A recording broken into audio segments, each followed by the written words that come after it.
Hello, everybody, and welcome to this special Tuesday drop.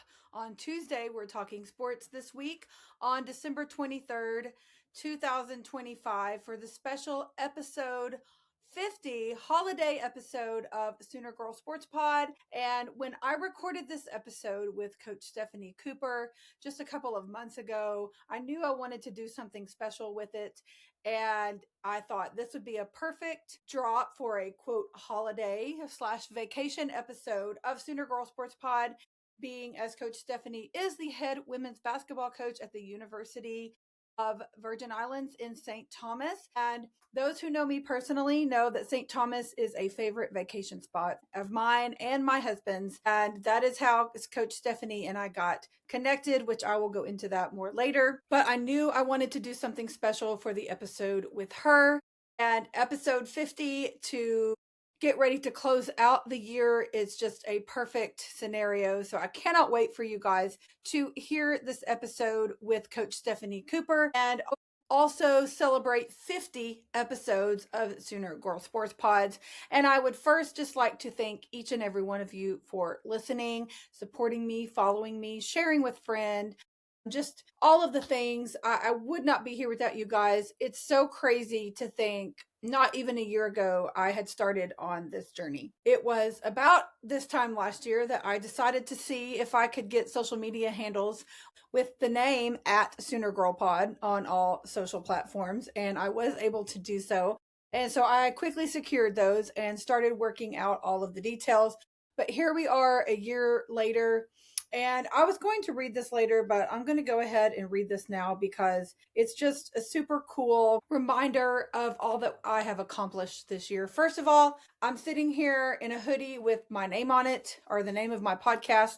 Also have one with my picture on it, the full logo. It's just crazy all that has transpired in the last year. And I would not be here without each and every one of you listening, sharing, like I said, with friends, inviting people, purchasing my merch, following me on social media, all the things. I cannot thank you enough. But for my 2025 year in review, 51 total podcasts will have been released by the end of this year. I do have one more dropping on New Year's Eve. It's a Crimson Chronicles episode with my friend Dr. Adam Savage. You won't want to miss that one. 18 different sports are covered, including one professional sports team, which is the Oklahoma City Spark. I had Coach Amber Flores, who is a former Sooner, and owner Dr. Tina Floyd on back in the spring. 4 podcaster guests have been on my podcast, 4 radio personalities: Toby Rowland, Tyler McComas, Travis Davison, Chris Plank. 6 coaches, 29 athletes, 7 women behind the scenes, 5 Crimson Chronicle fan stories. 4 different countries are represented on this podcast this year. Of course, the US, Mexico, Czech Republic, and Mozambique, Africa. 2 Bedlam episodes with my poke husband, Eric. 2 twirlers, our current twirler and former twirler, Kelly Masters. 1 NFL reporter, Stacey Dales. Her episode is coming up after the first of the year. 1 FCA chaplain in Sarah Roberts, the softball chaplain. 1 mascot. I did have a former Boomer Sooner mascot, Maddie Cassidy, on back in the summer. 1 naval ROTC. I had Mariah Gall on back in October to talk about the Run the Game Ball to Texas event. 1 drum major, Hallie McFarland. 1 race car driver / former cheerleader, Taylor Reimer. 1 roughneck little sis, and the first Native American woman to drive the schooner, Brianna Howard, back earlier this fall. Also, countless stories, memories, and friendships made. If you missed my recent social media post, it's both on my personal social media and the podcast, about my locker room, which is my girls only sports community, where amazing relationships have been made this past year. I shared a photo of my friend Robin and Shauna, who are members of the locker room, and we have our online monthly huddles. We have a group chat and many other things, but they were able to meet up this past weekend at the game. And I wanted to share that photo of them that they sent me as they were able to meet up, and also a text that I got that just highlights my meaning behind starting this podcast, this community, and of course, creating the locker room for my fellow women Sooner fans. The text message said, "Our group has made me laugh when I needed it the most. No one quite understands my fanatical ways as a Sooner girl that loves OU, but at last I found my people. Thank you, Larissa, for bringing this group together. I have found my friends I may have never met if not had been for you opening your circle. Boomer Sooner for life." My response to that is, I always say that if you don't fit in somewhere, it's because you haven't found your people yet. Create a whole new table, build a whole new table, make your own space. That led me to start the locker room. And women that I've known for years, such as Robin, and women I just met a year ago, as in Shauna, have connected different walks of life. We don't live in the same place. Some of our members don't even live in the state of Oklahoma, but we have connected and just really bonded and have become such a fun friend group. And I am so thankful for each of these women. They had believed in my mission and what I was doing and the community that I was creating and have truly embraced it. And I wouldn't be here without them, first and foremost. And I wouldn't be here without anybody listening to this podcast, watching my clips online, sharing my posts, tagging people, just joining in. So I truly do thank you. I just wanted to share a huge thank you again on this special episode 50 to everyone who has contributed to how far this podcast has come in a year. And I'm totally excited for 2026, super excited, lots coming up, and I cannot wait to continue this journey with you guys. Okay, first of all, let's move right into the Sooner headlines of the week. A few football tidbits I wanted to share. Jalen Hurts and the Eagles clinched the NFC East back-to-back titles after the Saturday win. That also means that the Cowboys are now out of playoff contention because of that Eagles win. But congratulations to Jalen and the Eagles for clinching that playoff berth. Also, after nearly 2 years out, former Sooner, current Broncos safety Delarian Turner-Yell has made it back. He was elevated from the practice squad this past Sunday. He suffered an ACL tear in Game 17 of 2023 and has spent all the 2024 season on IR. He persevered, and now he has made his season debut in Week 16 here in 2025. So shout out to former Sooner Delarian Turner-Yell. Welcome back to the field. Also, in case you missed it, former Sooners coach Bob Stoops announced his retirement from the UFL. His direct quote is, "After much thought and reflection, I've made the decision to retire from coaching and step away from the game of football. Coaching has been one of the greatest honors of my life, and closing this chapter comes with a lot of gratitude." So shout out to Coach Stoops. We all know he's special to the Sooners, and congratulations on your third retirement now. Maybe this one will stick. I don't think you can be still for too long, but congratulations. Also, a couple of invites accepted by our current Sooner players to play in some postseason honorary bowl games. Grayson Halton was invited to and accepted to play in the East-West Shrine Bowl, and Robert Spears Jennings accepted his invite to play in the Hula Bowl All-Star game. And Grayson Halton and Owen Heineke received and accepted their Senior Bowl invite. So congratulations to those guys. Also wanted to throw in real quick a little side note about Owen Heineke and his eligibility. That's been some of a topic here recently. So the short version is this. He has appealed with the NCAA to receive another year of eligibility to play football. If he receives that, he has said that he would strongly consider coming back to play for OU. He obviously would not go play anywhere else, but he is also navigating the waters and negotiating with his draft stock and so on. But he has put that appeal in with the NCAA, and here's the reason why he was able to do that. He used up his first year of collegiate eligibility playing as a walk-on lacrosse player at Ohio State. He only played for maybe 10 minutes total. Every sport is different as far as how you use your eligibility. Football, you can play 4 games and still redshirt, still save a year of your eligibility. Baseball, softball, basketball, apparently lacrosse, other sports, you step onto the field and you burn it. So if you play 5 minutes or 500 minutes, doesn't matter. Burns a year of eligibility. But it's just kind of crazy. Toby Rowland was talking about this on the post game. Feel like there should be some sort of uniform rule here instead of it being just all over the place, because yeah, you take one dribble on the court and you've burned a red shirt, but Somebody can play 4 whole entire football games and still redshirt. Seems crazy. Anywho, Heineke's still awaiting that decision from the NCAA to see if his minute contribution as a walk-on lacrosse player at Ohio State will continue to count to burn 1 year of his eligibility. And then, of course, once he gets that answer, he will decide on if he will return or not. So we are awaiting that. It was noted last Monday in practice before our game against Alabama that Kendall Doby was nowhere to be found, and we later found out why, which was honestly really no surprise. But Kendall Doby has entered the transfer, or plans to enter the transfer portal. There's lots of announcements coming out of those who are entering the portal. The portal technically does not open until January 2nd, but these kids are just announcing their intention to do so when that time comes. But Kendall Doby was a key player for Oklahoma in 2023 before suffering a major leg injury in 24. In his career, he had 68 tackles, 3 sacks, 2 interceptions. He will now have 1 year of eligibility remaining. We also have 2 other Sooners who have entered the portal in Kobe McKenzie and Isaiah Autry-Dent. Isaiah, not a huge surprise, I suppose, not getting much playing time, but he is a second cousin, I believe, of Marcus Dupree that I had on the podcast back in November, and we talked about that. But Kobe McKenzie was a little shocking to see on Sunday when that announcement came out that he was going into the portal. But I think there's a lot of factors that go into that. There's been rumors that he's going to head back toward the Texas Tech, Lubbock, Amarillo area. He is from that area. Maybe he wants to play at home for one last season. There's also some rumors going around that maybe he's trying to gauge his NFL stock to see if he were to go in the draft, what it would look like for him this year, or does he need some more playing time to prove himself?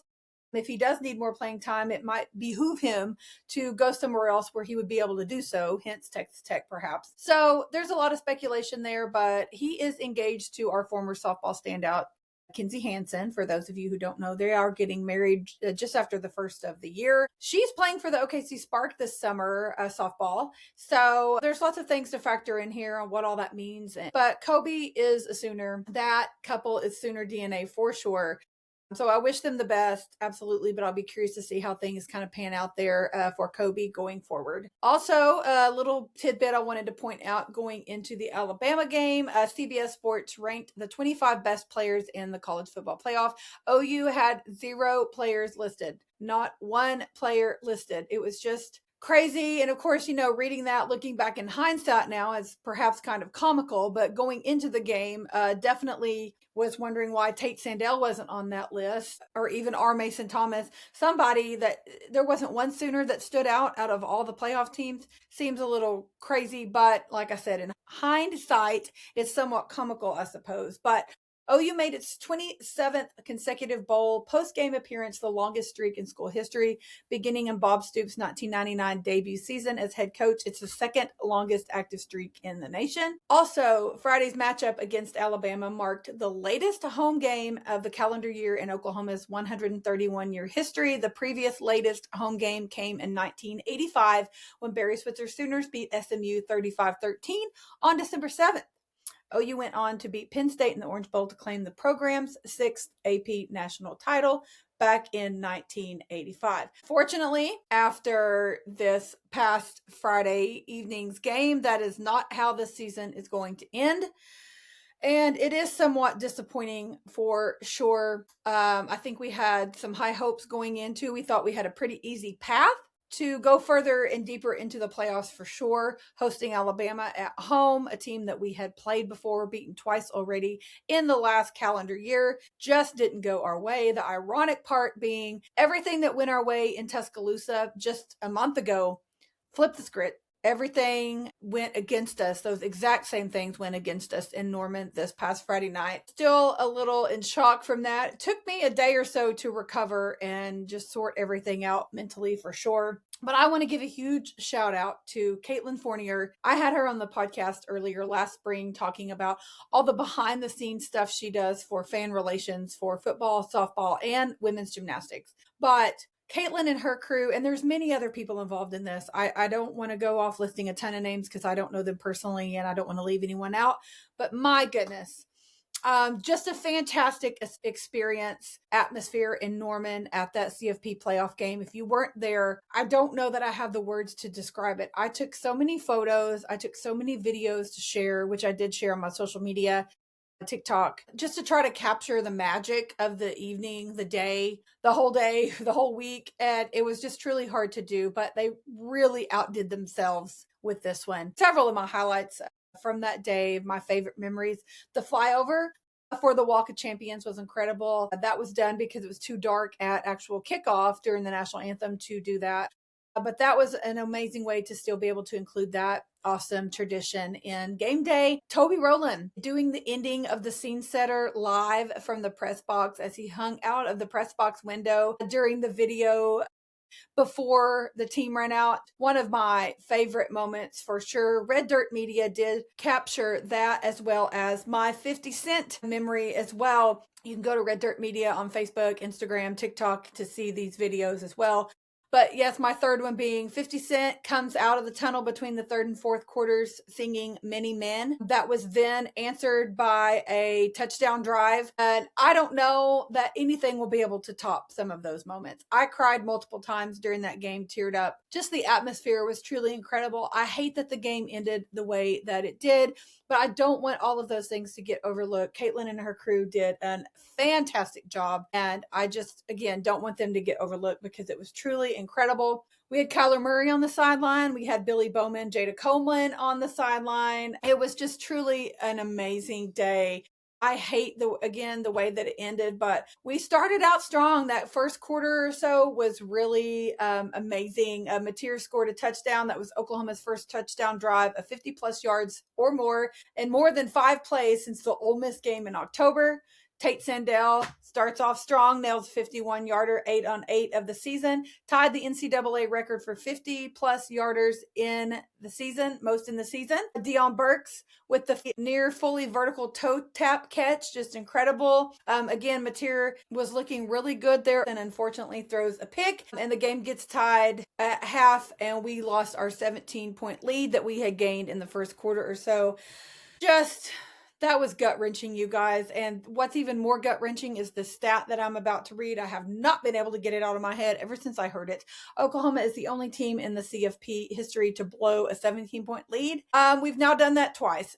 The 2018 Rose Bowl and then again against Alabama. We don't need to talk about the 2018 Rose Bowl again. We all know my sentiments on that. And now here we are talking about those same sentiments, reliving them in this game. It truly was just insane. The third quarter was terrible. Like I mentioned, 50 Cent coming out between the third and fourth quarter. I truly thought that was a momentum change for us. Sadly, it was not. Sandell ends the game missing not 1, but 2 field goals. He had only missed 1 field goal all season. The very first one he kicked the very beginning of the season.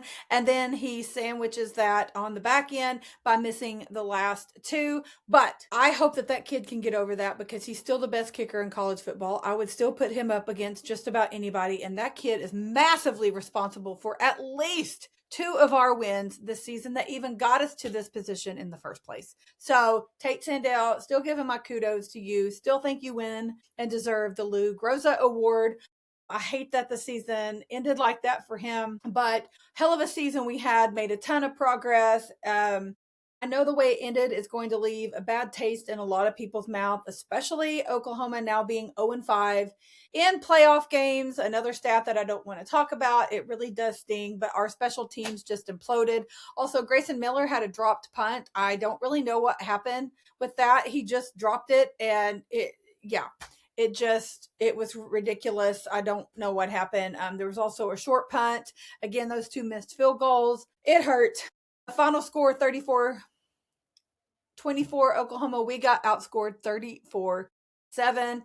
We had a pick 6, a blocked punt, missed field goals. All of those things just added up. Everything that could have gone right for us, as it did in Tuscaloosa, just flipped the script, went wrong for us in Norman. Literally the exact opposite of everything that happened. Vince was putting plays together. It just wasn't flowing. It's like we would have a good play, but it wasn't like a series. It just wasn't happening. We just totally beat ourselves with all of the mistakes. It was very frustrating. I hate it for how the season ended, but John Mateer, 26 of 41, 307 yards, 2 touchdowns, interception. He did have a rushing touchdown as well. Torrey Blaylock, 36 yards. Deion Burks, shout out to him for having a great game. 7 catches, 107 yards, and a touchdown. 362 total yards for Oklahoma. Just a gut-wrenching way to end the season. But again, if you would have told me a year ago after we were sitting there reeling over that loss in the Armed Forces Bowl that we would be hosting a CFP playoff game sitting at a 10-2 record, I don't know that I would have believed you. And just an incredible improvement over this last year. I realize this is not the standard to OU. The standard to OU is not just to, quote, make it to the playoffs. Obviously, we want to go further and win the whole thing. But unfortunately, only one team ends happy each year, and this year just wasn't our year because we just couldn't get our shit together. Sorry, we couldn't. Our offense is just too hit and miss. And then our special teams just totally failed us at the wrong time. And it happens, but unfortunately it happened to us. But funny story I did want to tell about the post game I listened to on the way home with Toby, Teddy, Gabe, and Plank. They were telling how 50 Cent flew into Norman to be a part of this. And he actually didn't get to Norman until after the game started. They got him to the stadium. He hung out in Coach Venable's office.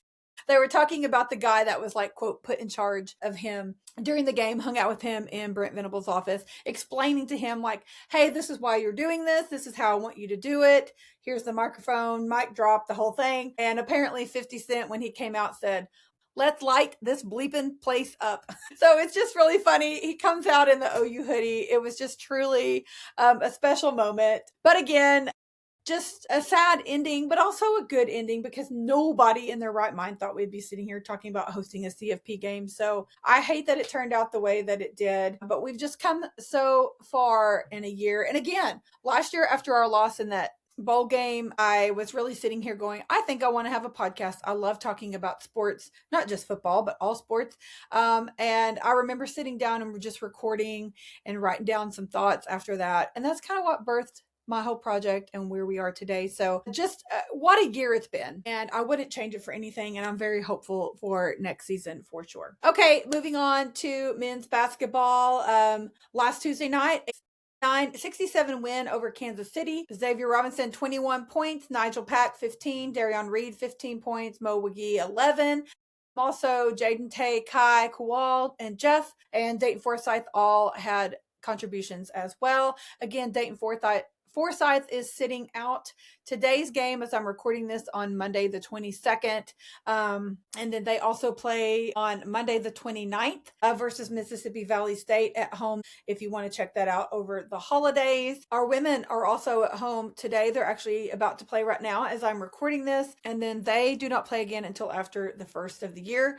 But our women, 4-time Freshman of the Week award for Elia Chavez, a third straight SEC Freshman of the Week honor. Reagan Beers is also SEC Player of the Week. So shout out to those girls. Again, they are playing today on Monday, the 22nd.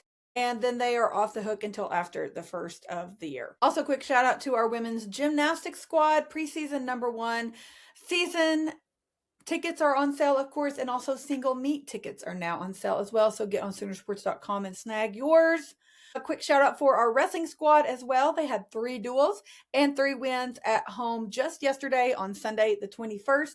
Sooners match their best start through 8 duels since the 2013-14 season. Sunday, 41-9 over Tarleton. Peyton Keller's first win as a Sooner. And we also had a 23-13 win over SIUE and the Sunday sweep, a 46 win over Duke. Just a great day for our wrestling. They are ranked number 15 in the coaches poll, and there are several individual rankings as well. Also, tennis, the men's schedule was announced and released just a few days ago. So be sure and check that out. If you get a chance this spring, several home opportunities to go see my friend Bruno Naveen.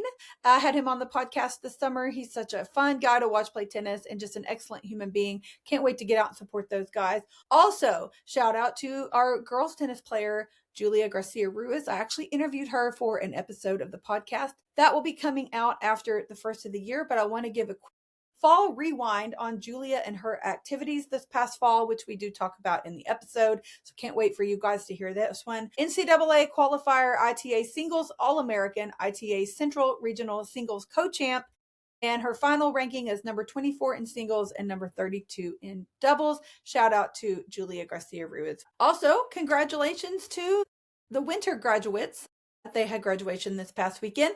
Wanted to give a shout out to Sydney Thompson, my volleyball girl. Her episode will be dropping after the first of the year. And Hadley Morrell, soccer player. I had her and Coach Mott on back in the summer, and they both received their diplomas this past weekend. So congratulations to them. Also, a shout out to Ralford Mullings, who is a member of OU Track and Field. He and his wife, Maggie Mullins, are coming to the podcast soon. So shout out to them, all receiving their degrees this weekend as well. For my Sooner MVP of the week, I am going to give it to our wrestling squad for, again, matching their best efforts through 8 duels since the 2013-14 season. That is amazing. Shout out to Coach Roger Kish and DJ Parker, who I had on the podcast just about a month ago, and all of the wrestling team. Just shout out to them. Congratulations on your great start to the season. And I cannot wait to see more of you as the season goes on. Again, Bedlam Wrestling is in Stillwater on Sunday, January 11th. It's going to be a fantastic time. I will be there. My husband's a Poke, so we love all things Bedlam. Can't wait to make it up there to see the guys support our Sooners in a very hostile environment in Stillwater. So can't wait for that one. Okay, my Sooner fun fact of the week. At the end of her freshman season in 2005-2006, OU women's basketball player Courtney Paris became the only player in NCAA history, male or female, to have 700 points, 500 rebounds, and 100 blocks in a single season. I also wanted to give a quick shout out on here about my 1-year celebration for my podcast that is coming up on Thursday, February the 5th. And it will be from 6 to 8 p.m. at Coach's Corner in Norman. I have invited all of my previous guests, coaches, athletes, all the people to come. It's going to be come and go. If you can come and join us for cake cutting and cheers at 6:30 p.m. and stay to visit and enjoy a meal. My friends at Coach's Corner are truly incredible. Corey and Terry Wilson. Corey is a former OU football player from back in the 90s. He has a wonderful restaurant. I love Coach's Corner. I've never had anything bad there. They are truly the kindest people ever. I cannot wait to celebrate. I have lots of fun things in store. So again, mark your calendars for Thursday, February 5th, 6 to 8 p.m. at Coach's Corner in Norman. I would love to see you there. Bring a friend. Come celebrate with me. Come support me. Let's cheer on the podcast to another great year. You can find all of the information about this on my Facebook page on the event that's pinned to the top of the Sooner Girl Sports Pod Facebook page. I hope that you will go and RSVP and share with a friend, invite a friend, and I do hope to see you there for sure. Okay, again, thank you guys so much for your overwhelming support. I truly cannot thank you enough. Go get your merch, soonergirl.bigcartel.com. Go join the locker room. Check out my social media post regarding that. Girls, it's a great gift. It's $50 annual subscription or $5 a month. The great gift for your favorite Sooner lady in your life. Go follow me on all social media at Sooner Girl Pod. Go download and subscribe on your favorite podcast app. My link in bio is my link tree on all social media. You can find all of the information about all of these things right there. So I do, again, thank you so much and appreciate your support. I did want to do a quick rundown on our injury report. I did not get to record with Dr. Linen this week. It's just a super crazy holiday week. Oh, quick rundown on some injuries that are going on. I think I mentioned last week our former Sooner One-Game Morris had a season-ending knee injury with the Chiefs last week. Unfortunately, the Chiefs are out of playoff contention. Also, I did want to mention Dayton Forsyth. He rolled his other ankle in the basketball game last week. He came down on another player's foot. He did have an x-ray. It's all clear. So he's just dealing with some ankle issues there. He is not playing at the non-conference game. He's going to give himself a little rest, so he'll be ready to go into the conference play that starts on January 3rd. I also wanted to mention, if you missed last week's interview with former gymnast Danae Fletcher, please go back and give it a listen. We talk about her medical retirement, her injuries, the mental aspect of it, and just everything that plays into that medical retirement. So just a really neat conversation that I had with her. And there's just lots to consider with these athletes that we don't always think about. So I wanted to throw that out there. to go back and give that a listen. Danae was supposed to be back on the roster this season with our gymnastics girls, but unfortunately, injuries just got the best of her and she wasn't able to recuperate as much as she wanted to. So she did medically retire. But I want to give a quick shout out to Danae. Again, if you missed my conversation with her last week's episode, please go back and give it a listen. You will not be disappointed. Also, just wanted to mention real quick on the injury front what Brent Venables said about John Mateer's thumb. And I know it's hindsight now, it's neither here nor there, but I didn't want it to get overlooked. He wasn't wearing any wrapping on his hand last week in practice or during the game, and that was the first time that we had seen that since before his injury. But Venables pointed out that he is still not pain free. There's still pain, there's still soreness and stiffness and all that. Apparently, he was getting injections in his thumb to help the pain, which therefore made his thumb numb. So that explains some things. Can you imagine on your throwing hand, throwing a football with a numb thumb? So yeah, just crazy. What a tough guy John Mateer is. He really went through it this season, and it didn't end how any of us thought it was going to end, especially with him. And I like the kid. I think he's a hard worker. I think he's tough. I think him and Arbuckle have a lot of potential. To have the same OC and quarterback at OU for more than one season is going to be a huge advantage for us, assuming that all those cards continue to play out like they're supposed to. So can't wait to see how that goes. But if you missed the segment on College Game Day about Mateer, where they interviewed him, he talked about the thumb injury. You can go on ESPN College Game Day social media to catch that clip. It's just about 3 or 4 minutes.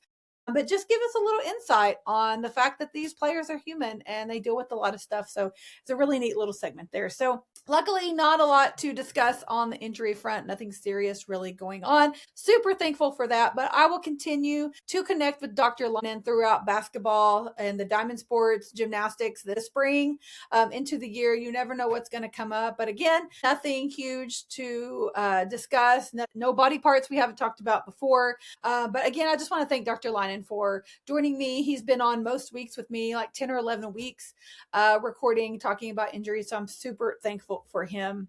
Also, fingers crossed that we don't have a lot of injuries to even talk about going forward. Okay, moving into our interview with Stephanie Cooper, I would like to introduce you to our guest. Coach Cooper is in year 16 of coaching, and she has had stops at powerhouse programs like Duncanville High School in the DFW area and Florida Memorial University. She has experience at all levels, including pro and coaching at Mcdonald All American. She strives for greatness on and off the court and is an advocate for girls and youth sports. After 3 years of helping serve, she was also recently named the Director of Operations for the SheHoops Organization.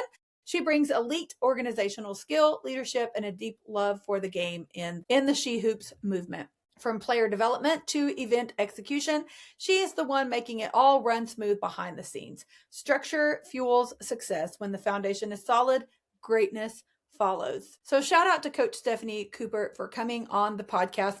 Little story on how we connected. So as I mentioned earlier in the episode, my husband and I like to vacation in St. Thomas. I just so happened to put one of my podcast cards up at one of the coffee places that we frequent there on the island.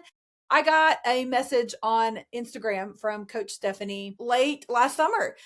And she was like, hey, this is who I am. This is what I do. I'd love to be on your podcast. And I was like, you know what? I normally only talk to OU people. My whole podcast is about Sooner sports, but I'm not going to turn down an opportunity to talk to another badass trailblazing woman who has made a name for herself and made a difference in women's sports. And my conversation with her was truly inspiring, truly touching. I enjoyed visiting with her, connecting with her. We've remained friends on social media, and I cannot wait to go back to St. Thomas next year. I'm hoping to connect with her and possibly even see her team play if they are playing at home and we are there. Cannot wait for you guys to hear this segment with Coach Stephanie Cooper. You can find her on both Twitter and Instagram. Her Twitter handle is at Coach S Cooper 23 and her Instagram is at OVO_23. I will put that in the show notes, of course. Tag her on social media and all the things all throughout the week with her clips. And again, you guys, thanks again so much for listening. And I hope that you share this episode with a friend. This is a very special episode to me, not only just episode 50, holiday episode, St. Thomas guest. It doesn't get any better than that. And I wouldn't be here without all of you guys. So thanks again so much. I hope you guys enjoy this episode with Coach Stephanie Cooper, and we will be back to regular programming next week on Wednesday, which is New Year's Eve, and we will talk sports. I am so glad that you reached out to me. When I saw your message, I got so excited and I was like, I have to work this in my lineup because this is an incredible opportunity to chat with you. And then you sent me your bio and I was reading up about you, and you've had quite the career so far. So I can't wait to hear all about it. Thank you.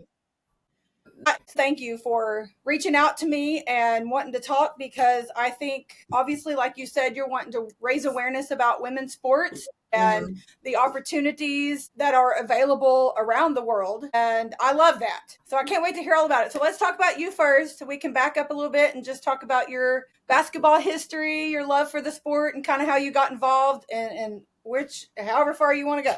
I love that you have the St. Thomas shirt on too. That's what I'm talking about. Yes, ma'am. Important journalism right there. I don't get an opportunity to wear much else other than my OU gear on the podcast, so I had to take the green light. Yes, I can appreciate it. Of course. So my journey really started as a student athlete myself, just playing the game early, being around sports as a youth. And then I really got serious about it in sixth grade, like in middle school.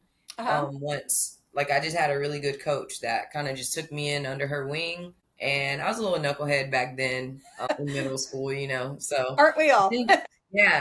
Especially athletes, like our personality, most of us are just so outgoing and like personal. So, we're cool with everybody, I feel like. That's right. Yes, at that young age. So really just being around her, and that was the first time when I was like, I can really do this seriously and make a career out of it. Yeah. Before then, it was just, being outside, playing around all the time, like with my brothers, my sisters, those siblings. Mm-hmm. But just through her mentorship and her guidance, like I said, middle school really kickstarted. And then when I started getting interest for like high schools and going to what they back then would say like one of the top high schools in Garland at the time for the sport, not to say like, and it was really good in academics as well. So just having that opportunity to go to a different school, to hoop ultimately, really gave me that, again, seriousness. And I was like, okay, this is for real. And that was really just the introduction into the game. And I just love being around it, just playing basketball. I played AAU, and we were like on a national team at the time. So we were able to travel and go to like Florida and all these different places. And that was like the first time I would leave the States, and really excited for the summer ball, because I knew that we'd be able to go on vacation and make vacation out of it while playing the game of basketball. So it's like ultimately, fast forward, still doing it today. That's awesome. Yeah. And then as far as like injuries, I tore both my ACLs when I got to high school. Oh, man. So at that point, I really wasn't looking at getting recruited or anything like that. Especially like my junior year, there was nothing. And then that was the second time I tore my ACL. Oh, gosh. Yeah. So by that point, going back to my mentor, and she was like, well, just go to college. And at this point, just get your degree. And if you want to coach. And in Texas, in order to coach, you got to teach. So that was my goal, was just to be a PE teacher or go that route, which actually I was a history teacher more so than in all of my times in high school. Yeah, I was only in PE like 1 year in high school, which is crazy. Oh, man. Yeah, because that's really like what I wanted to do. But, they try to take advantage of us coaches and put us in those subjects. We have really good discipline and classroom management. That's right. They know. Right. That was really cool. So I just knew in college I was already going to be a coach. So my route was a little bit different, opposed to those who, played and then like gave back or retired and coming back into it. So really different perspective for me, because I was always like learning the game from a different perspective as the coaching and like just everything, the holistic approach that goes into it, just being a teacher myself. Mm-hmm. Awesome. Wow. And so that is crazy to think that, we hear injuries all the time. They're pretty common, but it's just crazy to think that happened and it could have derailed you, but you were like, no, I still love the sport and I want it to be a part of my life. And so you just decided to make it a part of your life in a different way. So that's really cool that you did that. Thank you. So tell me a little bit about your coaching experience. And you have quite the coaching resume for many years. So yeah, Yeah. let's hear all about it. So my right out of graduation, it was a grind. I think maybe a couple of months I was into the workforce, like the human resources is what I would have done. So I Mm-hmm. actually had a job with the Health and Human Services, like food stamp office, Okay. Medicare, like one of those. And in the meantime, I was just like, I'm applying like crazy, trying to land a teaching and coaching job. Um, Yes. what was crazy was I was able to get with my health and human service job, Uh-huh. right? So I had went to training. I was like, okay, I guess this is what I'm gonna do. So they paid me to go to training for like 6 weeks in Austin, put me up in a hotel, great. At the same time, I was still sending emails like trying to get into the Right. school system. So after I completed the training, I had to go to another training back in Dallas, and it was in Pleasant Grove. And so still applying to schools, and I was putting in applications, maybe like 10, just so many, reaching out to principals and all of this stuff. Mm-hmm. So into my training, I'm in Pleasant Grove, which Dallas, Texas, the Gritty Grove is just not a pretty safe community. Okay. Right. And so I was sitting in my training and I got a call from a principal. No, actually from the athletic director. And she was like, Mm-hmm. "Hey, I got your resume, got your email. Can you come meet with me like today? We're getting into the cutoff time Oh wow. to be able to hire." And I was like, "Okay." She sent me the address. I was literally 4 minutes down the street. Oh my gosh, how Like 4 crazy. minutes. So I'm looking and I was like, okay, Okay. told the supervisor, "Hey, I gotta go right now." So drove literally 4 minutes, and I've never really been to this city, and that's why the story with itself is like cool. Right. So I went, I met with her, and got offered the job like right there, and then I had to go downtown and get processed. And welcome to Dallas ISD H. Grady Wow. Bruce High School. Oh And my so it was my gosh. first teaching and head coaching opportunity in Nice. one. Yeah. Wow. Yes. Welcome to it. Welcome to it. And those people who know, if you know anything about DISD and H. Grady Spruce at the time, it was one of their like less developed high school, the income driven type high school. Mm-hmm. It was, it was a battle for everything, just lack of resources, no Mm-hmm. players really. I think they only had maybe 6 or 7 Oh that wow. were on the roster, just one team, not even like a varsity JV. So it was a Wow. true like, we need someone to come in here, rebuild, and do that. And I was there for 3 or 4 years, 3 years, and just kind of change that program. Like Wow. we were able to get up 2 teams. We started doing really well within the conference. And back Mm-hmm. then we had to play like the Lincoln High School, which they just won the UIL championship the Oh wow. last season, I believe. Oh wow. But yeah, like they were the top dogs at the time. And so we were last seed the first year, and it was just culture, Right. building blocks. But I was able to turn that program around, and then got involved with like just AU and youth sports. And so I started doing a lot of youth camps around the city with the Mavericks. And the Wings were not here at the time. So yeah, it was just like the Okay. Mavericks, just Yeah. recreation leagues and those type of things. And Yeah. started training and getting into the AU world and training with those players. And I got a call from Kathy Self Morgan at Duncanville High School.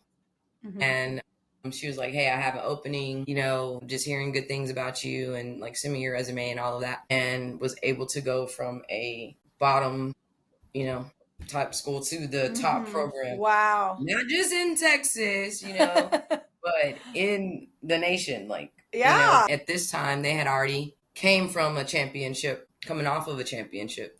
Oh wow. Kathy Self Morgan is a Hall of Fame coach. Yes, You know I what I mean? recognize that name. Yeah. And so it was just like night and day, but that really helped shape and guide me the rest of my career. So from Wow. there, I was able to just walk into a championship program, and we have these high school players that are just all Division 1 athletes. They're dedicated. They're beating me to Wow. the gym. They're asking us like, when can we, get in the gym? And it was just 24/7 basketball. And at Duncanville, there was no time off as far as like tournament plays and all of that. Like Uh-huh. we were hosting Sandra Meadows. It was a lot. And so at the same time, I was still around with the youth leagues and those things. And actually, when I was at Spruce, so before Duncanville, I got an opportunity to work at Paul Quinn College, and I was the assistant coach there, and then ended up being the interim head coach. So that was like my first college coaching opportunity at the same time I was in high school. Wow. This was before, and so that was one way that Coach Self heard about me too, was through the college. Yeah, through the college coaching. And so that was really cool. And that actually, my time at Paul Quinn motivated me to go back to college because I wasn't able to get hired on full time because I didn't have my master's at the time. Okay. Yeah, I only had the bachelor's degree, right? Yeah. And I didn't plan on it. I was one of those like, I got my bachelor's, I'm good. Right. No one wants to go back to school. No. For another years, you know? When I got the taste of the collegiate level and just that schedule, I was like, okay, this is what I love. So when I got called for Duncanville, I was also enrolled in the master's program. Oh, wow. And so just doing double duty, you know what I mean? And I'm a mom too, so my son was in like middle school at the time. So these are just, just a hard time just to like balance everything as a single parent. But I made it work. Yeah. And I just grinded it out. And we were blessed to win a championship that year. And I got my master's degree the same year. That's incredible. Yeah. So it was really good. And then from there, I started applying to college jobs. Wasn't really getting like a hit on, and I was, but the money, you know, just isn't what people think it is at the collegiate level in some of these small schools. So I was making more in high school, and I got the opportunity to be at Grand Prairie and GPISD. And that was a similar situation, just a low performing sports school, but turned that program around too. I was there for 4 years. And by this time, my son was in high school. And I just told him like, hey, when you graduate and go off to college, I want to go and explore and get out of Texas, you know, and like really get my feet wet, not just in the collegiate coaching world, but just to get out of Texas. I've been there. Your whole life. Yeah. And so I had it up to go to Florida. Like Florida was in my mind. I just wanted the weather all year long, you know? Right. Not be in South Beach. So I was able to get certified, and even that's a good thing with being a teacher, you know, you can especially in Texas, like our certification goes across the state. Yes. Level, so I didn't have to like retest or anything like that. I just apply for it. So now I'm certified in Florida and Hawaii because of the weather. Awesome. And, heck yeah. Yeah. So got an opportunity to get out there and coach at Florida Memorial. And then, so it's just been just in the right places in the right time, but also with the networking and those things. And I've just had some incredible players, some incredible coaches. I'm just giving back. And my time at Florida Memorial, we ended up winning the championship there as well that year. Oh my goodness. And, you know, first year in Florida, first collegiate or second college, but real like full time now. Right. You know, and so that was a blessing within itself. We had a really good year, had player of the year. We won the conference and the tournament. So that was like really good. Wow. And the cool thing now is one of my players from Florida, two of them, one I recruited to come with me here to cool. And now I was able to bring in the my grad assistant was a player of the year. So she's back with me too. So it's like, that's cool. Yeah. From FMU. And that's how really I found out about University of Virgin Islands. So when we played UVI preseason, and just the networking and always just being kind to people, you know, you never know absolutely. Or how it's going to come back. So when they had an opening, the men's coach called and he was like, hey, we got a women's position. I know you like to be in the water. You know, you like, this is the ideal location. Come out to UVI. And now I'm here.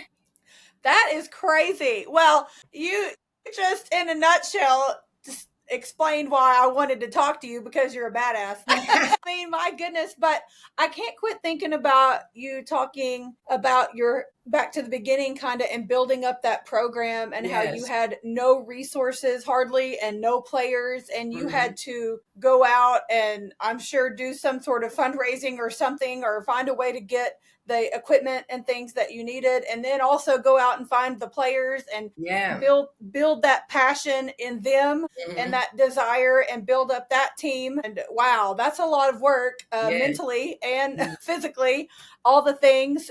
But my goodness, girls need people like you, because your love for the game and your passion is very obvious, and you're clearly good at what you do. And so girls need that. They need people like you as a role model, and people like you working your ass off. to make a difference in the sport and in their lives and just in general. And so that's super cool. Like I said, I just can't quit thinking about you building that up from nothing, basically. I mean, I can't imagine how much work that was. And it Yes, had thank to have you. been exhausting at Yeah, times, I'm sure. it was. And that first year really shaped my career because after Uh that, huh. I felt like I guess just my purpose in life is to do just that. Even with being at EVI, it was the same reason that I came and that it was attracted to me. And just like with Yeah. GP was, I just see potential in people and places, and I just feel like the things that I have to be able to coach them up. Yeah. We can just turn anything around, and so it just comes with the dedication, the hard work, and like the grit of it all. Yes. I well, and I also love too what you said about networking and being Hmm. kind to people because Oh yes. everything is full circle, and that's so true because that's just basically life principles. Hmm. And the faster people learn that, the better off they'll be. And it's hard sometimes. I'm sure Yeah. there were times when you were tired and frustrated and you didn't feel like being nice or Hmm. whatever. But yeah, just putting yourself out there and getting your name heard and seen and just being nice to people and it got you to freaking St. Thomas. So I mean, that's a pretty good place to be. Yeah. So and just obviously you've attained a lot in your life, so that's incredible. So I did see that you mentioned the McDonald's All American team. Yeah. Oh, so yeah, so at Duncanville, Zay Green, which she was Mm-hmm. actually entered, she was drafted in the WBA this Mm-hmm. past season, Okay. and now she's playing overseas. Oh, So nice. yeah, so she was in that program for 4 years, and I was able to be on that staff. But that Oh, was a really cool. cool experience because that year, like I said, they had in her college career, I think she went like 3 out of 4 that senior class, and all of them went Wow.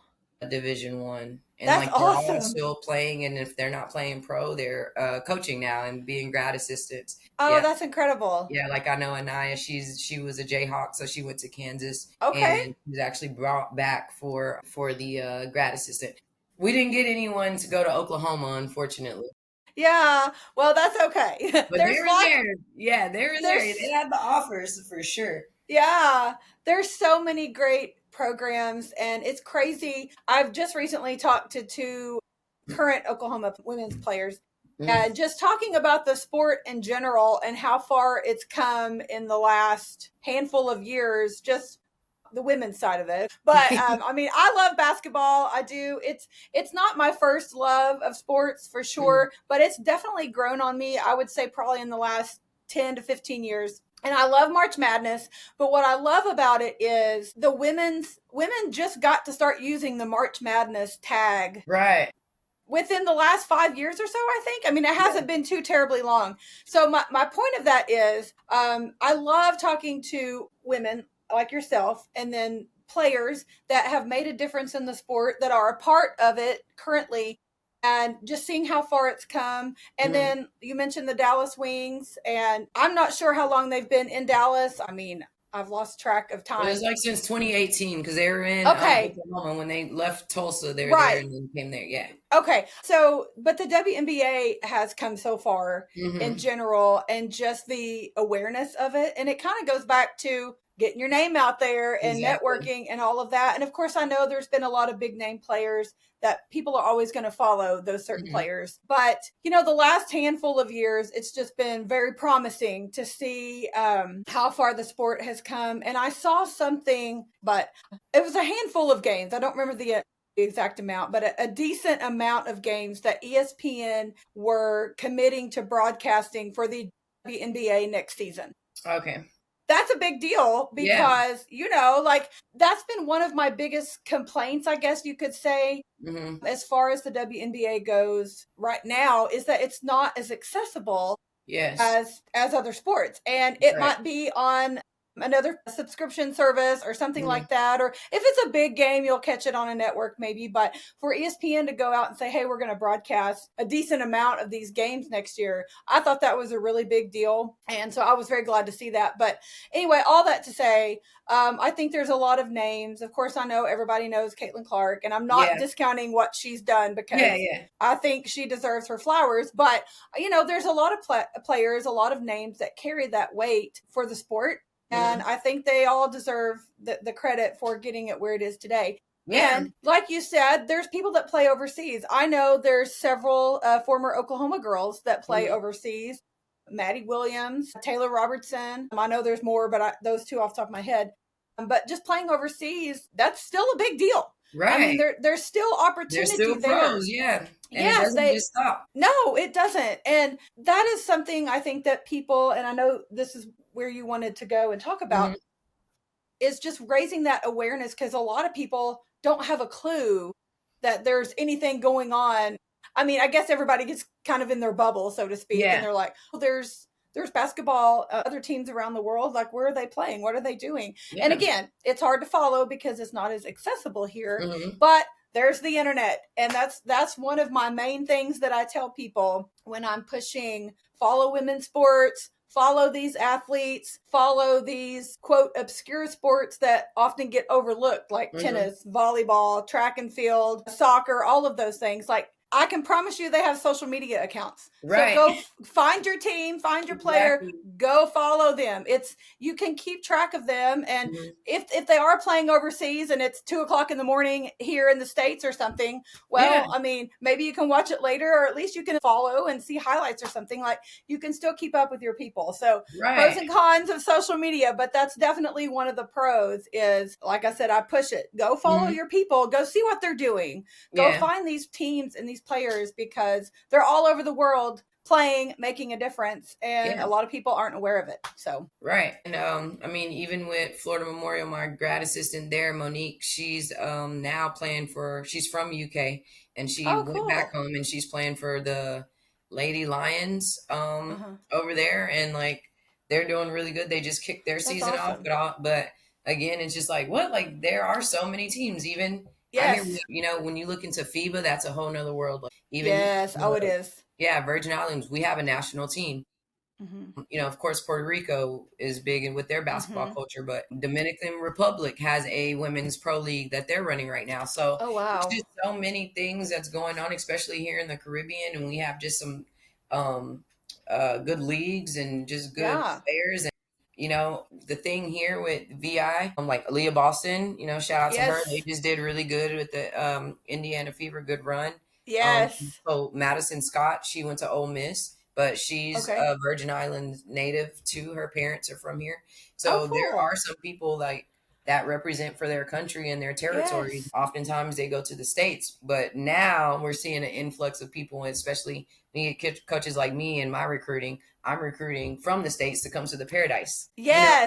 And there's just so many opportunities out there for these players. And you don't have to be the big names, the D1s, as you were mentioning earlier. Like, there's all levels, you know, don't just aim for the NCAA Division I. Like, there's NAIA. There's just so many other branches and colleges that you can go to that are here and that like have teams, and we have budgets and we're doing good things. So it's like, get your education, study abroad. Much, you know oh my gosh, yes. And even here, like, we have a really good study abroad program too. Like, they still have the opportunity to go to other places as well. And it's just a good situation. There's just so many things out there. Like, that's why it was cool just to find you, and how we were able just to connect, you know what I mean? And that is like the real message that I just want to send to the people in youth sports, especially the girls. Like, don't limit yourself. Soccer is huge out here too. Like, we have a confederation, the soccer federation in St. Croix.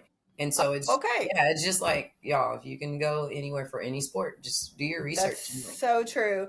Well, and I've talked about this with other athletes. Even I recall off the top of my head, one of the football players I talked to from OU, Trey Millard, he brought this up as well. He just said, there's so many opportunities to continue playing past high school. It doesn't have to be Division I, like you said. There's so many other opportunities. So don't overlook those, because you just never know where you could end up because of it. And so don't turn it down because it's not a D1 offer or something like that. Like, there's so many opportunities. And I think kids have a hard time looking past the big shiny school, which is understandable, but at the same time, like, if you have that love for the game and that passion and the talent and you can go play at the next level. Like, that's incredible. Like, who gets to do that? So Right. go take advantage of that, because you just never know. And like, my niece is turned 11, and she just got involved with basketball about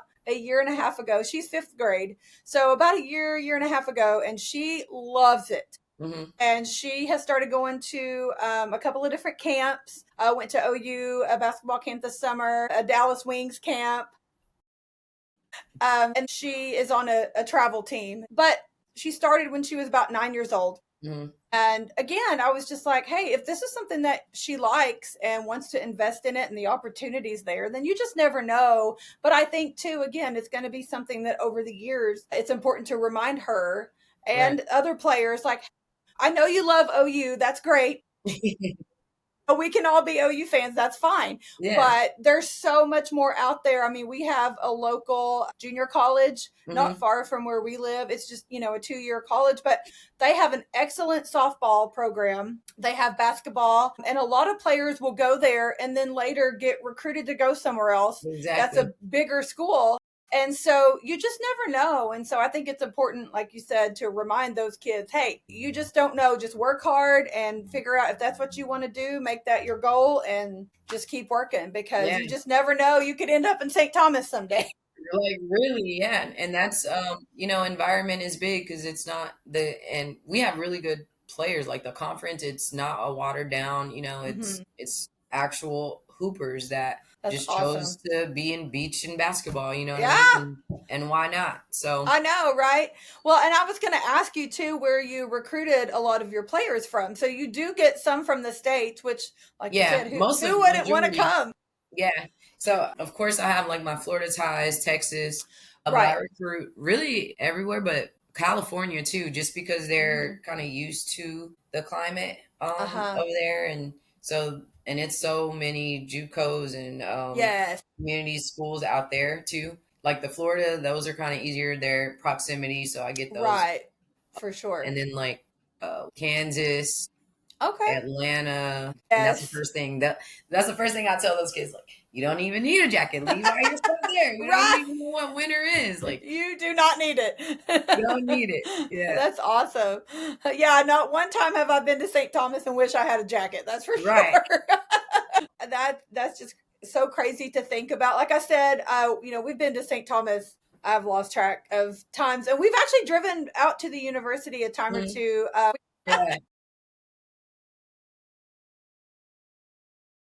I just think I wanted to get out and explore, and I love the ocean and just that climate. Like, heck yeah, sign me up. So it's really cool. But like I said, I hope I get an opportunity to come see you guys. That would be so cool. Yeah. I love sports, but I love supporting women in sports, and just supporting people that often feel like they're overlooked, or having to work a little bit harder. I love to give people their flowers, basically. Yeah. So if I find out about something or someone, I'm like, heck yeah, let's talk about it, because I just think it's cool to promote women's sports. And there's so many opportunities, like you said, and I think it's great to raise awareness. So, well, is there anything else you want to mention or talk about? I certainly don't want to miss any good stories or anything that you want to bring up before I let you go. No, those are the things, guys. Just get out there and explore. They have your major and your career, and they have the sports. Go and do it. Like, why not? Absolutely. Absolutely. Yeah, you've got plenty of life to live to be an adult. Go enjoy it while you can. Yeah, for real.